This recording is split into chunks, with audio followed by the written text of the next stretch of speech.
In case you can't tell, I'm burnt like a crispy critter, a lobster. Thank you, Tropical Storm Andrea. Although, thank you, Tropical Storm Andrea, for the best surf I've had in 2.5, maybe 3 years. It was awesome. That's the way these storms should go, right? Like, no, don't cause too much damage. Don't hurt anybody. I don't know if anyone's gotten hurt. Actually, I haven't checked. To us in Florida, like a tropical storm is like a day at the beach, which literally it is. But now I'm in Gainesville for one of my best friends ever, his sister's wedding. I haven't seen him probably in 3 years. He moved to China 4 years ago. I moved to India 2 years ago. And in between, like, I don't know if we've seen each other. I think maybe he came back one time and we saw him before we went to India. So basically what you have today is a video that I totally understand. If you don't want to watch it, don't. I get it. It's like 13 minutes, which is ludicrous on YouTube. I totally understand that. It's basically us just hanging out. We decided we were going to make a video today. So this is kind of like the backstory to the making of that video. We will actually have like a little thing where we act.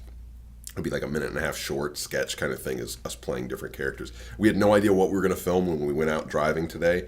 So we just documented what we were doing as we were doing it. So this is like behind the scenes, the making of that video, and just whatever happened, whatever we happened to talk about on the way. So if that's not your speed, I totally understand that. Just don't watch the video. Please don't unsubscribe. Most of my videos are not like this. The other reason that I'm just uploading it like this is because I'm on iMovie, and I haven't edited on iMovie or Movie Maker in years, and it feels like trying to build an airplane with Legos. The other thing about my friend Christian is he uses this iMovie to make everything that he uploads to YouTube, and he has one of the awesomest channels on YouTube. And I'm not even saying that just because he's my friend. Like, he makes the best, I think, tourism, travel, food kind of related vlogs out there. And he does it with like a crap camera and a crap editing software, and he does like effects, in-camera effects. If you haven't seen his stuff yet, check him out on YouTube for sure. Street food. He's coming up with a season 4 about eating street food in China. He's got 3 seasons that are awesome. I'm looking forward to the 4th season. We're in the process of a deal right now about maybe rebranding some of those and re-releasing them under another banner, and starting me doing some of these similar videos in YouTube, like street food in India. So we may even do like a whole website that's just dedicated to street food videos, like nice little punchy 3-minute videos in which you learn about a new street food item, you learn about culture, you have someone from the country that you're with, and they can tell you about stuff. And so it's a cool vehicle to learn about another culture, and it's not obtrusive, and it's fundamental because we all eat food, and street food is just one of my favorite things. So anyways, that's all the backstory to the video you're about to see. I hope you enjoy. What does that mean? Fuerza Juarez. It's like a voting slogan when I was in Peru. Juarez is a town. It's like, when the Mexican people are like, Viva la raza! It's similar to that. Wait, I thought that was like a chant for some wrestling thing. No, Viva la raza means long live the race. It's like, go Mexican people. Oh, I thought that was from WWE. Pretty sure it's pretty racist to say Viva la raza if you're not Mexican. But this is not racist because nobody knows what it means. Are any cool slogans in China, like long live the race or long live Mao or something? I'm just kidding. Definitely. They call him Grandpa Mao. They're like on the money, I taught Journey how to say Chairman Mao. So I was like, who's on the money? Chairman Mao. And it was really funny and cute. But they're like, you should call him Grandpa Mao. And they were serious. You have this awesome t-shirt, though, that's a traditional photo of Mao and a traditional slogan that Mao said, something about, like, labor. But it's Obama on it instead. And so we call it the Obama shirt. Mountain Dew Voltage. I tried this for the first time. Yeah. And I think Mountain Dew is one of the few companies that can continually come up with gimmicks that actually are better each time. Yeah. Because like the Code White thing, or White Out thing, I actually like that too. Yeah, and the cool thing about this is you drink it and then it turns your shirt the same color. Look at that. That's I woke a gimmick. Up the next morning and I've got this awesomely electric blue shirt. So. If I've heard of a gimmick, that's a gimmick. If I take a right here and I go down to the next road and I take another right at that next road, that's my luthier's home. Luthier, he's the guy that fixes violins and stuff. Praises him. He's awesome. He's like the best in the district. And Luthier. Luthier, that's how you say it. I did not know that. I know. I don't have a violin to let him look at. Oh, bummer. So we could visit him. He's really fun. He's got this little shack in the back. So, luthier, that's the same word for a guitar maker, too. Oh, so it is luthier. Is it luthier or luthier? Well, I'm trusting you, bro. I've never visited it's one. luthier, right? I Because think so. It's like Frenchish or something. For a guitar maker, I've heard people use the word luthier, but I've never met a violin. Maybe if you make violins, you have to use the French. See, I bet violins predate guitars. I'm sure they do. Right? I mean, Yeah. I think. I don't know. Well, you don't see people playing on a 200-year-old guitars and getting them restored. Like, Totally. they do that with violins. All right, so we found a nice little bookstore. It's called The book the book shop, I the think. book shop with thousands of used books. So we found this book. What is a dictionary of mythology? Mm-hmm. So we decided to take this dictionary of mythology. What are we going to do? Well, basically, we're going to look up some characters that sound interesting, and we're going to try to adapt it to like a vlog situation. We know our setting is probably going to be Elysium, topical, because Elysium's a movie that's coming out, and it's like a picturesque place where everyone's happy. So that'll work for us to talk about some tragic mythological stuff. We'll be in Elysium, so everybody's happy. So it can be kind of tongue-in-cheek. And Ford asked the shop owner where we could go, and we mentioned what we were doing, and she was like, oh, there's a place, there's 8th and 34th Street that's got like statues of the planetary whatevers. So we're going to check that out. Totally. We could actually take, like, if they have, like, depending on what planets they have, we could use the planets there. We could do Pluto. Yep. We god of the underworld and Saturn. oh, Pluto's not a planet anymore. Maybe that could be it. He's mad. He's pissed that he got is mad that he got demoted. Yeah. It's just like, let me tell you something. I'm Death. You don't want to make Death mad. Oh, we're getting somewhere. All right. We'll let you know how this progresses. They have this to scale, actually. So you've got the sun, which is like this, they've got little monuments basically for every solar body in our solar system. So you've got the sun, Mercury, Venus, Earth, Mars, asteroid belt.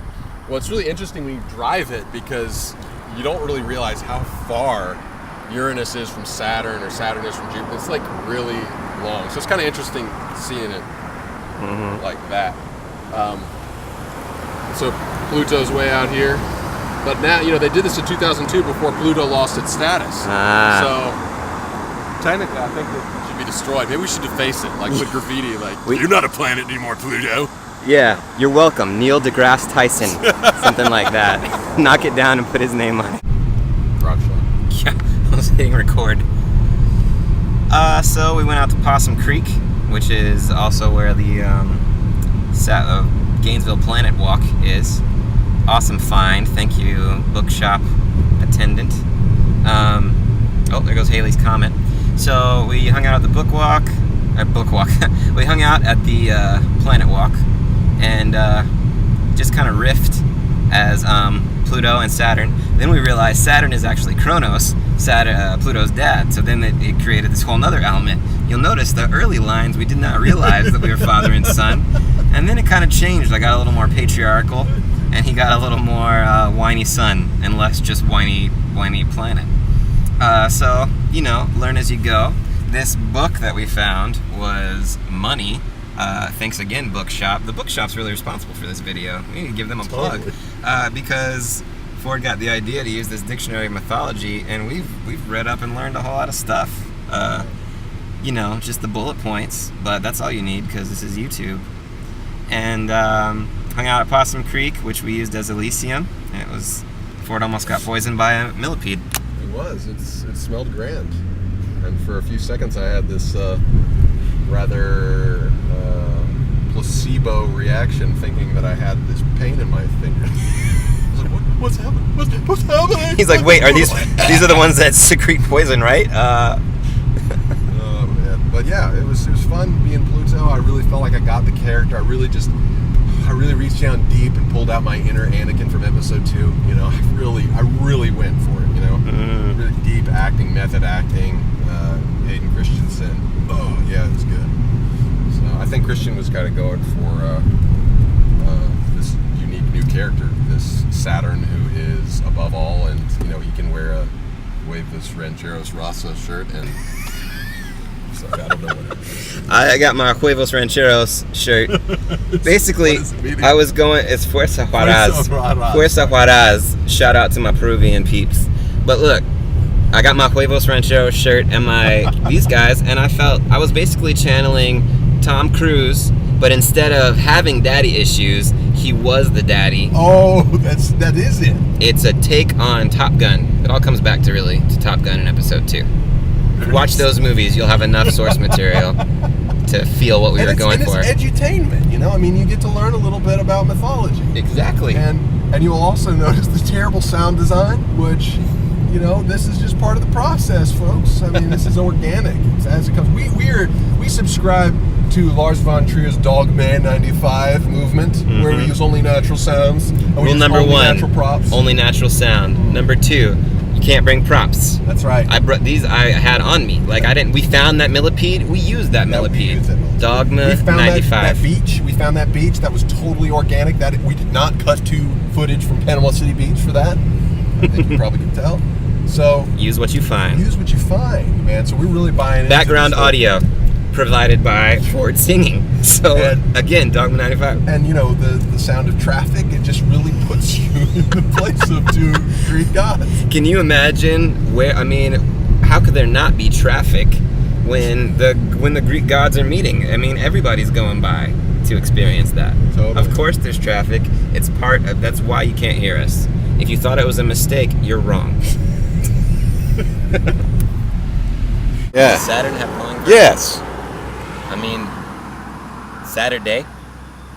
It's the day everyone parties. Do you know traditionally that it's about merrymaking? The masters would serve the slaves on Saturday. That's what they named after me. There's all kind of humility in that. Yet I'm the biggest. I'm a bad mother, basically, is what I got going for me. Well, I make the crops. Saturn. The crops come up out the ground because of what I do, and people celebrate. What do people do down in Hades? They don't celebrate. They don't cry. It's just boring as hell. Where do you think that phrase came from? Boring as hell? Haley's Comet's got a statue too. You know, I don't care how big a planet they picked to name after you, or how small my planetoid body is. The point is, I got control over death.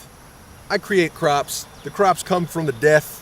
It's this cycle, you know. Without death, you don't have life. And without Hades, you don't have Olympus. So It's like the whole plot of The Lion King. I make this stuff go down. My brother is the man. What's your brother? What's it smell like? Poison. So again, check out Christian's street food channel. I'll have it linked in the description. Stay tuned for the other video, which will be releasing probably tomorrow, which is us playing Pluto and Saturn and having a little father-son rivalry. And it was there was no script for this. We just made it up as we went along. We basically just riffed in front of the camera for 3 minutes each and then see if there's anything to use and post. And I haven't edited it yet, so I don't know if it's going to be any good or not. So we'll see. But it'll probably be about a minute and a half video. Maybe 2 minutes if there's enough good content. Remember, until next time, keep it creative, keep it quality, and keep it constructive, YouTube. Thank you very much. More violent stuff is coming, I promise. I was supposed to have something up this week. I ended up taking on a project that was bigger than I expected it would be. So that one will be uploading next week, and I will get to those covers. So stay tuned. Thanks, guys.